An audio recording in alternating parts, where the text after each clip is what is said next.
All right, so welcome back, video 4. So yeah, we're definitely taking our time and doing this the right way.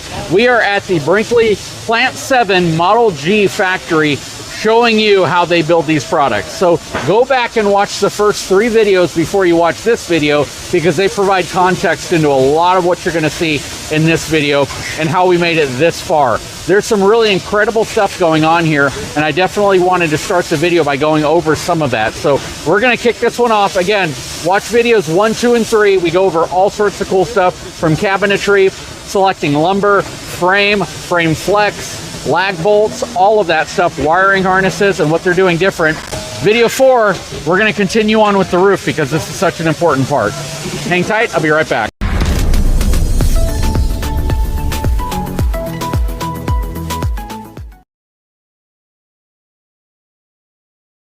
Okay, so I'm walking along. This is not what you normally see on top of RVs. It is not, no. So this is a company called Impact Guard, so out of Pennsylvania, and this is a fiberglass core, but it's actually a polypropylene, so it's hard. Oh wow, so it's plastic and fiberglass. Plastic and fiberglass. So this has been on the market forever. So they use it for roofs on cargo trailers. It's very durable. Whoa. Yeah. But it doesn't puncture, it doesn't snag. Yeah, this it's feels repairable. This feels tough. This does not feel like a membrane. Oh, it's game changer for our customers. Like, you ever go under a low tree branch and then you're freaking out, and then you get set up, and the first thing you want to do is get on the roof and see if you tore it. Yeah, now you don't have to worry. So if you look, so this is a new gutter system that we developed. I was going to ask you about that. So what we do is we actually put a Turnabond under the roof. We lay this membrane on top, and you can see it's glued on there. And then we a Turnabond over it. We have our Turnabond to Turnabond. So a Turnabond to Turnabond. And then we a Turnabond over the top. So even if water would get in there, it can't get in the roof. Yeah. Yeah. And it stays on a composite or a plastic membrane the entire time, so it's not actually going to sit on any type of lumber. Correct. Yeah, no, that is awesome. Yeah, and this is composite too, you know. So Nate, a lot of people always ask this question, so I'm going to ask you. Why don't RV manufacturers such as Brinkley go to a spray-on membrane? I'm assuming it's because of the factory. You don't have a great means of putting it on. It's VOCs. Yeah, I don't even know that we could do it in a production environment where you're doing, think about like Z, running 16 units a day. It would be so much chemicals in the air. I don't think we could do it. And it's a good solution, but that's a great aftermarket solution, in my opinion, because they can do it in their own warehouse environment, maybe even outside. But when you have this many units next to each other, you have a lot of off-putting chemicals and fumes, your VOCs, that could absolutely create a hazardous environment even. We also need it to set up really quickly. So there's trim laying up here. The guys are working on the back. We couldn't have this sit here for a couple hours, waiting for it to cure. We need it done right now. Okay, so I see some really awesome strip lighting. I love your lighting. That looks absolutely awesome, man. I love lighting too. All right, so we got a lot of solar on this unit.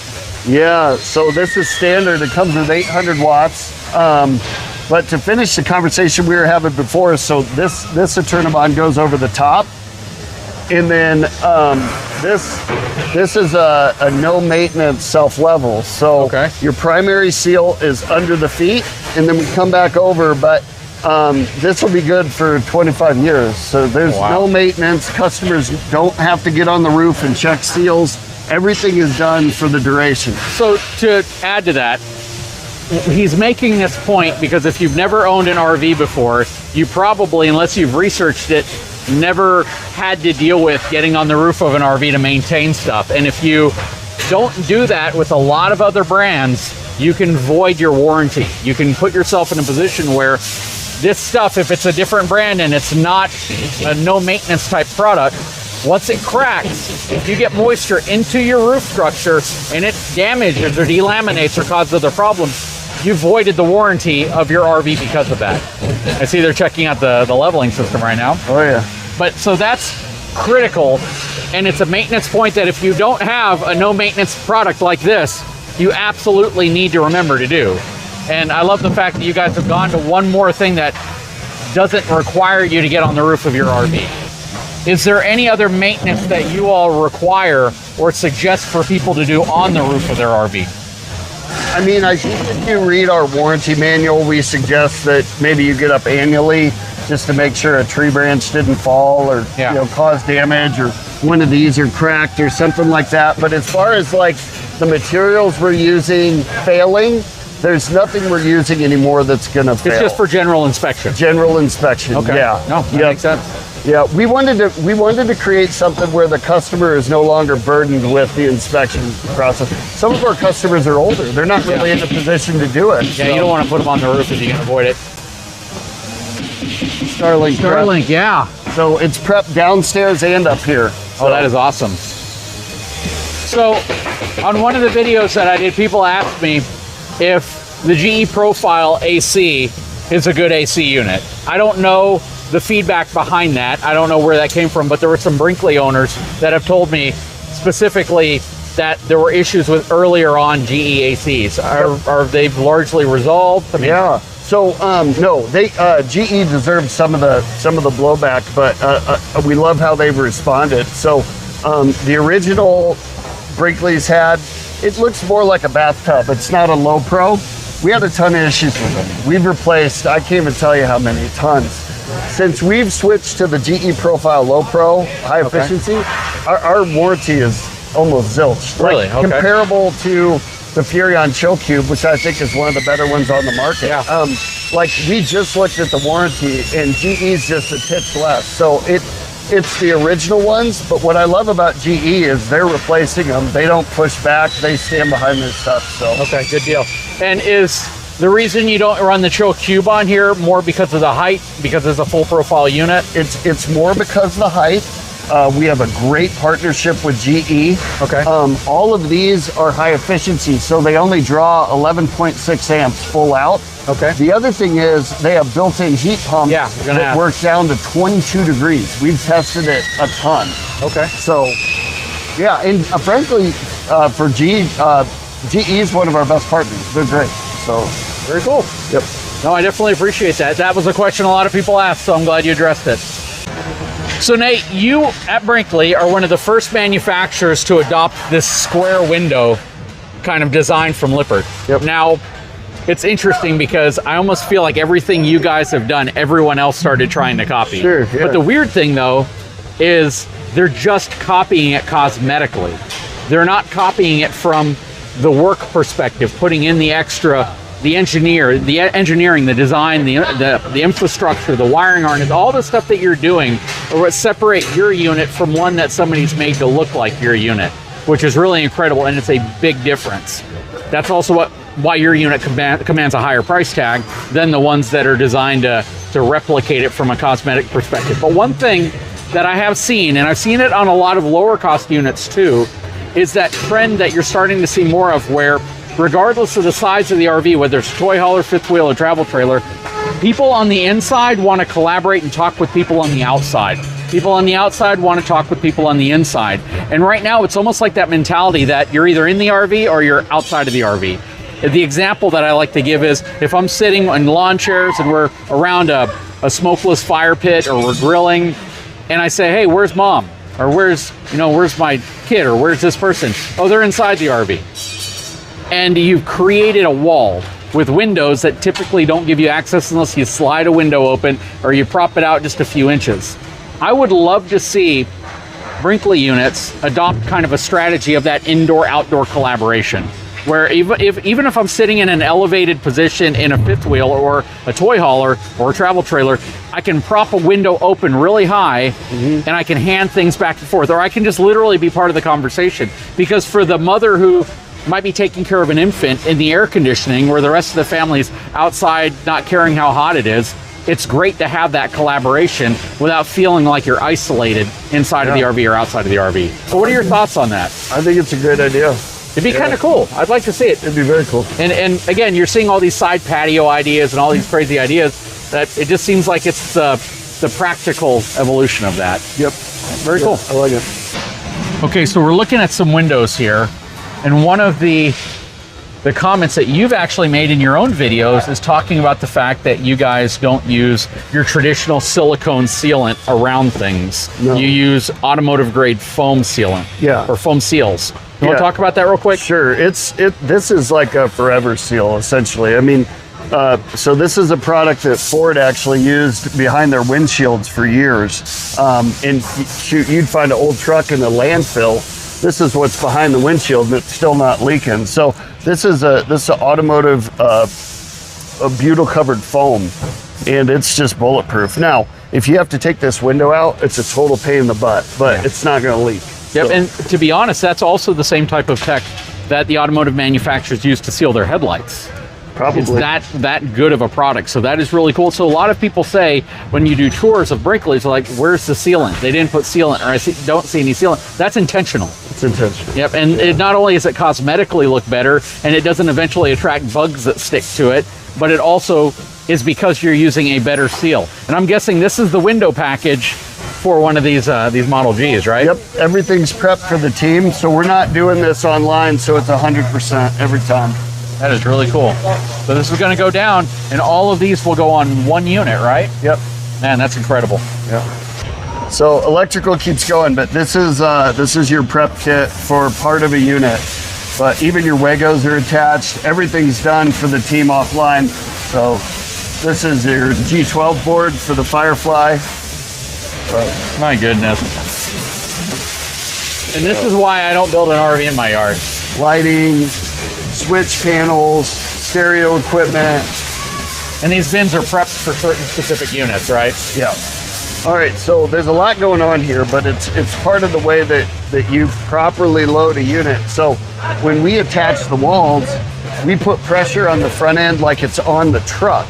So when it settles, it's not pulling on the wall, or it's called preload.